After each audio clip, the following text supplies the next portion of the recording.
The study, it makes a point that all the communities are taking in too much salt. Tell us about the biggest culprits for this. So this was a study that looked at different races and ethnicities in this country to see where are we getting the most sodium and salt in our diet. And the biggest culprits, well, my favorite food, pizza, is one of them, as well as soups and chickens across the board. When they broke it down based on race and ethnicity, for Asian Americans, a lot of salt is coming from soy, mixtures, sauces, as well as fish and rice.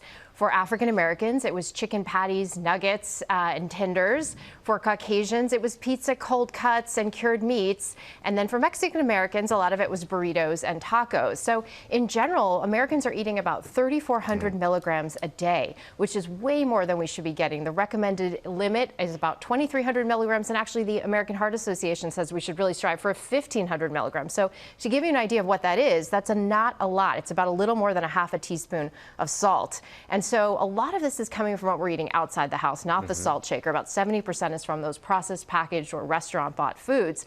And so to give you some idea, a piece of pizza, a slice, has about 600 milligrams of sodium. A chicken nugget pack, that's fast food, about 800 milligrams, and a slice of bacon, 400 milligrams. So this is a lot. It adds up fast. Why is this so bad? Well, we know that salt contributes to high blood pressure, heart failure, kidney disease, stroke, osteoporosis, and even stomach or gastric cancer. So really important for us to pay attention. So if you add salt on top of any food, you're almost certainly going over the limits. Correct. So you really shouldn't be adding salt at all, because you're getting it from all of these sources that you really don't realize. And you're a cardiologist. You deal with this every day. I do. What can you do to cut back? Well, a lot of it is educating patients. So when I talk to my patients about high blood pressure, in addition to talking about medication, we talk about lifestyle, and salt is one of them. Reading nutrition labels is a really great start to see what am I getting, right?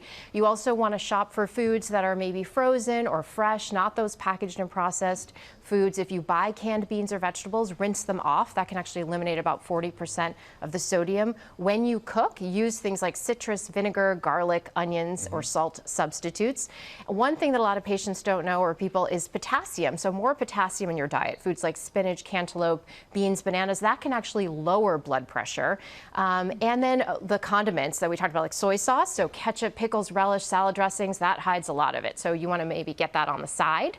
And then, your body will get used to less salt. If you're used to a lot of it, the more you eliminate it, your taste buds will change, and you won't need it so much. And I'm glad you said that, because I have so many friends that just grab the salt straight before they taste it, and they just throw it on whatever they're eating. Yeah, and it's just a really great way. Nobody wants to take blood pressure medicine. Trust me when I tell my patients they really don't want. This is a great way to start, so you don't have to maybe get on the road to medication.